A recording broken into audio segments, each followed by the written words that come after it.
Welcome to I dream. పిల్లలు తిన్నారా లేదా అని, ఒకవేళ సరిపోతో లేదా అని చాలా మంది తల్లులు కడుపు మార్చుకొని పిల్లలకి కడుపు నిండా అన్నం పెట్టాలని చూస్తారు. అలాంటి మహాతల్లులు ఉన్న ఈ లోకంలో ఒక తల్లి తన మాజీ ప్రియుడితో కార్యక్రమాలకు అడ్డొస్తున్నాడని ముగ్గురు పిల్లల్ని చంపేసింది. పాము కూడా సిగ్గుపడి ఈ సంఘటన సంగారెడ్డి జిల్లా అమీన్పూర్లో జరిగింది. సభ్య సమాజం సిగ్గుతో తన గంటను గురించి ఒకసారి మాట్లాడితే ఆ తల్లి ముగ్గురు పిల్లలకి పెరుగన్లో విషం పెట్టి చంపేసింది. చిన్నాడు స్నేహితులతో కార్యక్రమాలకి అడ్డొస్తున్నారని చంపేసింది. ఆమె ఎవరు? ఆమె గురించి ఆ భర్త ఏమంటున్నారు? ఒకవైపు భార్య జైలుకి వెళ్ళింది. మరోవైపు ముగ్గురు పిల్లలు సమాధులు అయిపోయారు. వాళ్ళని తలుచుకుంటూ ఆ తండ్రి ఎంత మానసిక శోభకు గురవుతున్నాడో ఆ తండ్రిని తెలుసుకుందాం. చెన్నై గారు నమస్తే అండి. నమస్కారం సార్. సార్, మీకు జరిగిన అన్యాయం పగవాడికి కూడా రాకూడదు. పరాయి వాడికి కానీ పగవాడికి ఎవరికి రాకూడదు. ఎవరికి రాకూడదు సార్. కట్టుకున్న భార్య ఈ విధంగా మోసం చేస్తుందని ఏ భర్త కూడా అసలు ఆలోచన రాదు. అది ముగ్గురు పిల్లలు చక్కగా ఉన్న పిల్లల్ని చంపిందండి. ఆ తల్లికి అసలు మనసులోకి వచ్చిందో కూడా ఆ ఫోటో చూస్తుంటే అర్థం కావట్లేదండి. ఇంత దారుణంగా మా తల్లులు ప్రవర్తి, ఎందుకంటే చిన్నపిల్లలు తల్లులు అంటే మన అందరికీ అన్నం పెట్టి పెంచిన మహాతల్లులు, ఇటువంటి వాళ్ళు కూడా ఉంటారా అనేది కూడా ఆశ్చర్యపడుతుంది. సార్, ఒకసారి మీకు ఆ అమ్మాయికి ఎలా పరిచయమైంది? అసలు మధ్యలో ఆ వ్యక్తి ఎవరు? ఆ రోజు ఏం జరిగింది చెప్పండి ఒకసారి. నాకు పెళ్లి అయి 13 ఏళ్ళు అయిపోయింది సార్. 13 ఏళ్ళ నుంచి రాని ఆడు శివకుమార్ అనేటోడు గెట్ టుగెదర్ పార్టీ పెట్టుకున్న పార్టీలో పోయింది మా భార్య. 10th క్లాస్ బ్యాచ్ అంట, నాకు తెలియదు సార్. ఆ 10th క్లాస్ బ్యాచ్ అని పోయి గెట్ టుగెదర్కి పోయి వచ్చిన తర్వాత మా భార్య పిల్లలను కొడుతుండేది సార్. బాగా కొడుతుంటే ఒక్కోసారి 2 సార్లు మందు ఇచ్చాను. తర్వాత పిల్లలకి ఇంత చేస్తుందని నేను అనుకోలేదు సార్, కళలో కూడా. ఎందుకంటే పిల్లలు ఎందుకు కొట్టడం? ఏ స్కూల్కి వెళ్తుందని అనుకున్నా సార్. స్కూల్కి ప్రైమరీ స్కూల్లో టీచర్ గా పనిచేసేది. పిల్లలతో ఏగలేక వచ్చి ఇంటికి వచ్చి పిల్లలను కొడుతున్నా అనుకున్నా, కానీ ఆమె కోపం ఏంటి మీద చూపించేది, మా పిల్లల మీద చూపించింది. అంటే ఎప్పుడైనా చెప్పిందా శివకుమార్ గురించి మీతో? చెప్పలేదు సార్, నాకు చెప్పలేదు. అంటే మరి మీకు అనుమానం ఎందుకు వచ్చింది? ఫోను మాట్లాడుతున్నది, ఇంట్లో మాట్లాడుతుండే. నాకు అనుమానం వచ్చింది. ఫోన్ మాట్లాడితే ఎవరు అంటే మా డి మేడం అని చెప్తుండేది సార్ నాకు. ఆ స్కూల్ టీచరు పేరెంట్స్ వాళ్ళు మాట్లాడతారు కదా, వాళ్ళే అని అనుకున్నా నేను. ఇది ఇంట్లో మోసం చేస్తుందని నేను అనుకోలేదు సార్, కలలో కూడా అనుకోలేదు నేను. ఆయన ఎప్పుడో శివకుమార్ మీ ఇంటికి వచ్చాడా? నాకు తెలుసు సార్, వచ్చింది. నేను చూడండి ఎట్లా చెప్పాలి సార్. ఆ రోజు ఏం జరిగిందండి పిల్లలు? సార్ నేను చూడలేదు. డైలీ వర్క్ గా పనికి పోయి వచ్చాను సార్. నైట్ 9 గంటలకు నా పెద్ద బాబు నాతో మాట్లాడాడు సార్. అమ్మాయి మాట్లాడింది. తిన్నవా నాన్న అంటే తిన్న డాడీ అని మా పెద్ద అబ్బాయి చెప్పాడు. మా మమ్మీ కూడా తినలే అమ్మ, నీరసంగా ఉంది నాకు డాడీ అన్నది. అంటే అమ్మ మరి హాస్పిటల్కి వెళ్ళొద్దా రజిత, నీవు హాస్పిటల్ కన్నా చూపియవా అని నేను అడిగాను మా భార్య. అంటే నాకు ఒక కాలన చేయొచ్చు కదా నువ్వు అంటే, ఏం కాదు లే, పెరుగు తాగుతుంది మంచిగా అవుతుంది లే, ఏం కాదు అప్పుడప్పుడు ఇట్లే చేస్తుంది కదా అని అన్నది. సరే రేపు చందనార్ వెళ్ళి హాస్పిటల్ చూపి విష్ణువర్ధన్ దగ్గర అని చెప్పి మా భార్యతో చెప్పాను. నేను బయటికి వెళ్ళాను. అంటే ఓ ట్యాంకర్ చందనార్ ట్యాంకర్ ఆర్డర్ ఉన్నది. ఆ ట్యాంకర్ ఆర్డర్ వేయడానికి చందనగర్ వెళ్ళాను. చందనగర్ వెళ్ళినా ఆ ట్యాంకర్ కాల్ చేసి వచ్చిన తర్వాత మా భార్య 11:22 నిమిషాలు అయింది సార్ నేను ఇంటికి వచ్చే వరకు. ఆ 11:22 నిమిషాలకు డోర్ కొట్టే మా భార్య డోర్ తీసేది. నేను ఇంట్లోకి వెళ్ళాను, పండుకున్నాం సార్, నిద్రలోకి వెళ్ళాను నేను కూడా. మా భార్య పండుకుంటున్నా అన్నది. సరేలే నువ్వు పండుకో, నేను పండుకుంటా అని పండుకున్నాం సార్. ఆ తర్వాత 2:30 ప్రాంతానికి, ఒక 2:30 ప్రాంతంలో మా భార్య గొంతుబాయ అని అటు ఇటు కాలు కొట్టుకుంది సార్. కాళ్ళు జరపడము, చేతులు అక్కడ వేయడం ఇక్కడ వేయడం చేసే వరకు నాకు భయమైంది సార్. భయమయ్యి అమ్మాయిని తీసుకెళ్దామని పక్కింటిలోనూ వాళ్ళని ఇక్కడ పిలిచాను సార్. పక్కన వాళ్ళని ఇప్పుడు గేట్లు కొట్టి వాళ్ళని పిలిచే వరకు వాళ్ళు జర కొద్దిగా లేట్ అయింది సార్ లేచే వరకు. ఆ టైం 2:30 అయి ఉంటుంది సార్. ఆ టైం వరకు వాళ్ళకు చూస్తే మా అమ్మాయి లేస్తుందని ఆ అబ్బాయి ఇంట్లోకి వెళ్ళి బయటికి వెళ్తే మా అబ్బాయిని లేపనీకి పోయాను సార్. మా అబ్బాయి లేపనీకి పోతే మా పెద్ద అబ్బాయి లేస్తలేడు అని పోయి లేపితే మా పెద్ద అబ్బాయి చనిపోయి ఉన్నాడు సార్. చనిపోయి ఉన్నాడు. ఆ చిన్న అబ్బాయిని పట్టుకొని చూస్తాను సార్. చిన్న అబ్బాయి కూడా చనిపోయే ఉన్నాడు సార్. నా అయ్యో! దగ్గర మధ్య మా ఇద్దరి మధ్యలో వండుకున్న మధుప్రియ కూడా చనిపోయే ఉన్నది సార్. ఏమి హ్మ్. తోయక దిక్కు తెలవక పక్కింటోళ్ళ నాల నీళ్ళ నరిసి తీసుకొని ఆ అమ్మాయిని ఈమె సాగు బతుకులో ఉన్నదని ఈ అమ్మాయిని బ్రతికియండి అని చెప్పాను సార్. హ్మ్. వాళ్ళు ఏదో ప్రైజం తీసుకుర్రు, ఏం తీసుకున్నారో నాకు తెలియదు కదా సార్. వీళ్ళు అవును. ముగ్గురు చనిపోయారంటే ఈమె కూడా చనిపోతే ఎక్కడ నా మీకు నేరం వస్తుందో అని నేను ఈమెను బ్రతికియండి కాలు మొక్కి తేలు మొక్కి అంటే వాళ్ళు పక్కన వాళ్ళు వచ్చి కాలు వేసుకుపోయారు సార్. హ్మ్. హాస్పిటల్కి వెళ్ళాము, ప్రైవేట్ హాస్పిటల్కి వెళ్ళాం. ఆ ప్రైవేట్ హాస్పిటల్లో చేసినాం. ట్రీట్మెంట్ జరిగిన 15 నిమిషాల్లో ఆమె లోకి వచ్చి మాట్లాడింది సార్ నాతో. హ్మ్. ఆ 15 నిమిషాల్లో మాట్లాడితే ఏం తిన్నావు రజిత అని పెరుగన్నమే తిన్నా, పిల్లలు ఎట్లుండ్రు అని అడుగుతుంది సార్ నా భార్య. హ్మ్. పిల్లలు పిల్లలు ఏడున్నారు సార్, పిల్లలు అప్పటికి ఎప్పుడు చనిపోయారు. హ్మ్. ఇంక నేనేం చెప్పలే మా పండుకున్నారని చెప్పాను సార్ నా భార్యకు కూడా. అయ్యో! ఆ! ఆ ఆమెకెప్పుడు అప్పుడు ఆ తెలిసింది? డాక్టర్ గారు ఏమన్నారంటే ఆమెకి హ్మ్. ఏ విషయం చెప్పకుండి ఆమె మళ్ళీ లేకపోతే మందు పాయిజన్ తీసుకున్నట్టుంది, కోమాలోకి వెళ్ళిపోవచ్చు, నువ్వు ఏ హ్మ్. విషయం చెప్పకనే అని డాక్టర్ గారు చెప్పారు. నేనేం విషయం చెప్పలేదు సార్. ఎట్లుంది హ్మ్. పానం ఎట్లుంది అని అడిగిన అంతవరకే అడిగి నాకు హ్మ్. మంచిగా అయింది, పిల్లలు ఎట్లుండ్రో అని అడిగింది.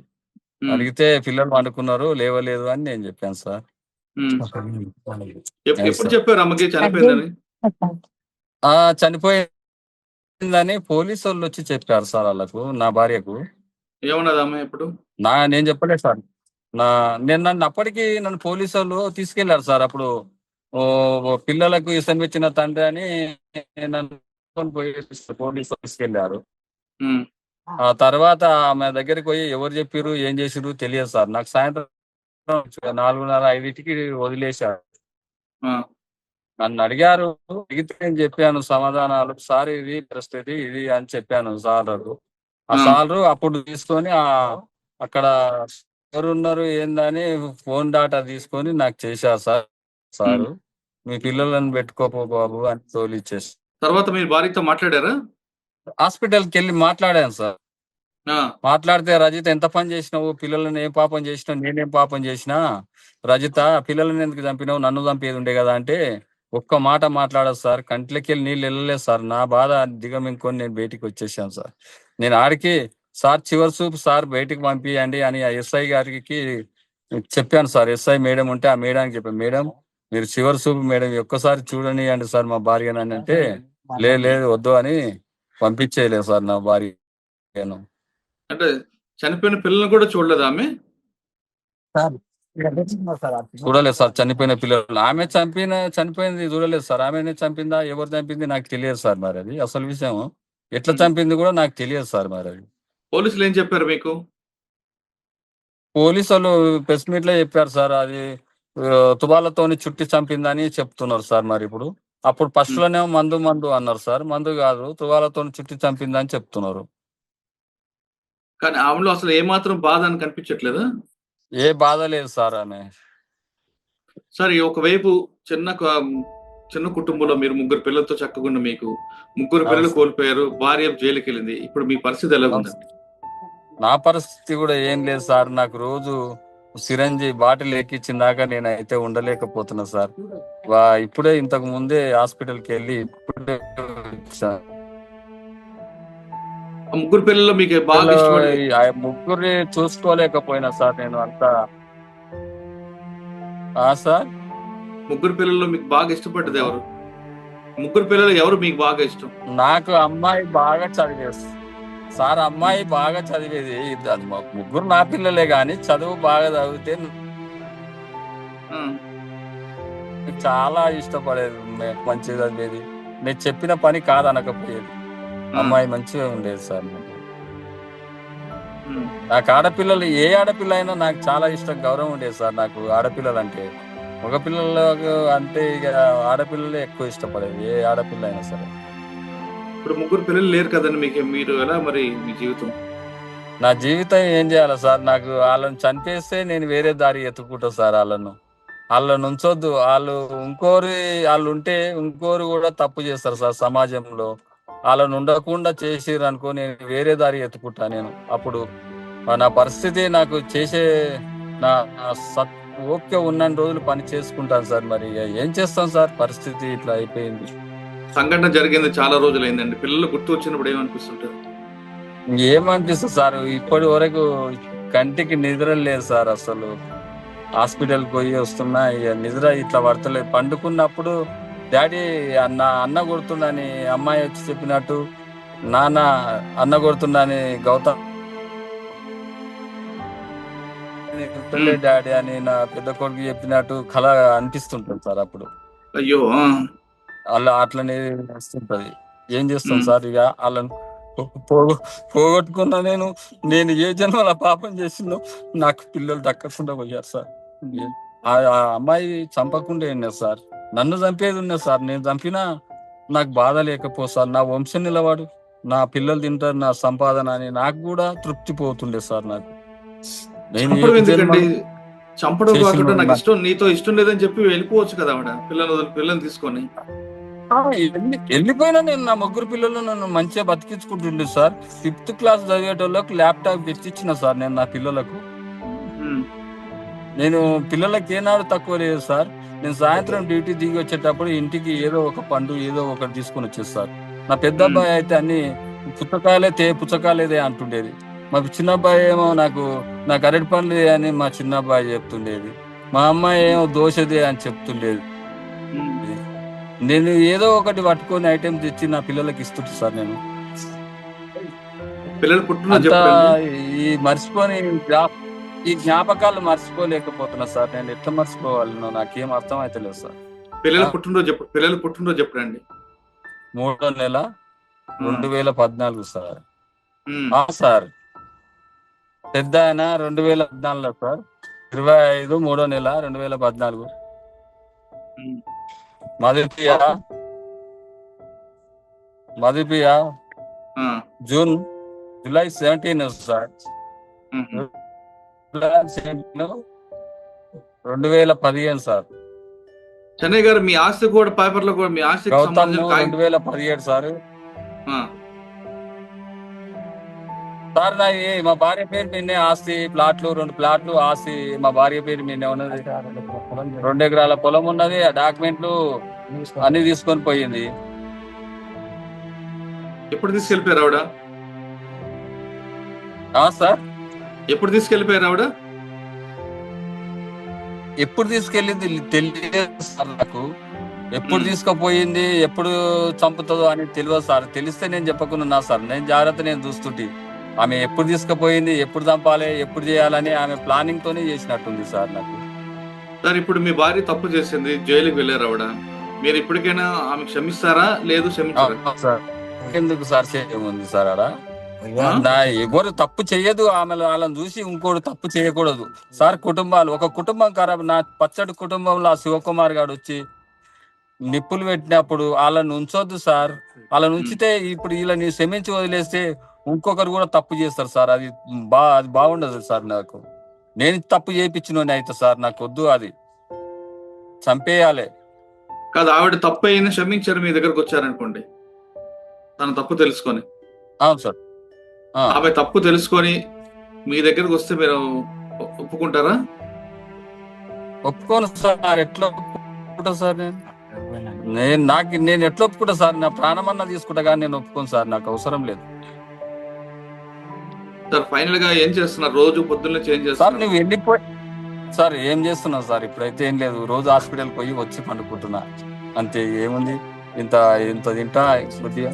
ఇవ్వ సార్, చూడండి సార్, నాకు ఇప్పుడే వచ్చిన పిల్లలు గుర్తుకొచ్చినప్పుడు ఏం చేస్తున్నారండి? హాస్పిటల్కి వెళ్ళి వచ్చిన.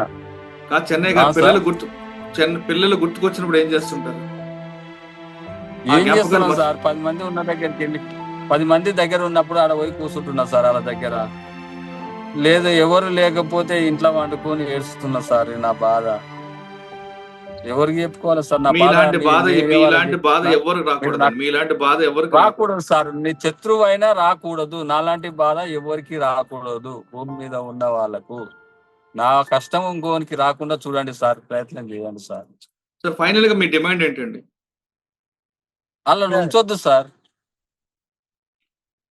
అలా నుంచితే ఇంకో ఫ్యూచర్ ఇంకోటి తప్పు చేస్తారు సార్. తప్పు చేయొద్దంటే అలా ఉంచొద్దు. అటు పచ్చని సంసారంలో నిప్పు పెట్టి ఆ శివకుమార్ అనేటోడు వచ్చి నా ముగ్గురు పిల్లలను చంపేసే స్థాయికి తీసుకెళ్ళాడంటే అట్లోటోళ్ళు ఉంటే ఎంత లేకుంటే ఎంత సార్? పచ్చని చంపేయాలా సార్, కాపురాళ్ళు ఉండొద్దు. తన పచ్చని కాపురంలో నిప్పులు పోసిన శివకుమార్ లాంటి వ్యక్తి పట్ల చాలా కఠినంగా వ్యవహరించాలంటున్నారు చెన్నై గారు. ముగ్గురు పిల్లలతో చక్కగా ఉన్న నా కుటుంబంలో అవును అతను సార్. రావడం బట్టే ఇటువంటి ప్రమాదం వచ్చింది. ఇప్పటికైనా సరే తన భార్యను మాత్రం ఏ మాత్రం క్షమించనంటూ చెన్నై చెప్తున్నారు. ఇటువంటి కష్టం ఎవ్వరికీ రాకూడదు. సాధారణంగా తల్లి దగ్గర ఉన్నామంటే చాలా సేఫ్‌గా ఉన్నాం, భద్రతగా ఉన్నాం అనుకుంటాం గానీ, ఇటువంటి తల్లులు కూడా ఉంటారా అనేది ఈ లోకంలో మనము రచిత లాంటి వాళ్ళు చూస్తే కనిపిస్తుంది.